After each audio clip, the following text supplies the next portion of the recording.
বাবু, এই শহুরে নকশাল দেশীয় কারা মদত যোগাচ্ছে বলুন তো? এত ফান্ড কোথা থেকে আসছে? দেখুন, ফান্ড কোথা থেকে আসছে সেগুলো আমি বলতে পারবো না, আদপে ফান্ড আসছে কি না। কিন্তু যাদবপুর ইউনিভার্সিটিতে যদি কিছু ছাত্ররা যেগুলো করে থাকে তার মধ্যে আপনি দেখবেন যে out of 13,000 student, no more than 30 student.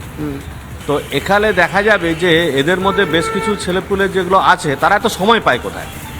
একটা 5 স্টার ইউনিভার্সিটিতে সময় পায় কোথায়? কারণ আমরাও তো পড়াশোনা করেছি, আমরা ইন্ডিয়ান স্ট্যাটিস্টিক্যাল ইনস্টিটিউটে পড়াশোনা করেছি, তাতে এই ধরনের কাজে আমরা যুক্ত হতে সময়ই পেতাম না। চিহ্নিত করে ব্যবস্থা নেওয়ার দরকার নেই। একটা ইউনিভার্সিটি যদি তার ঠিকমতো সিস্টেম রান করে তাহলে এই ধরনের ঘটনা ঘটে না।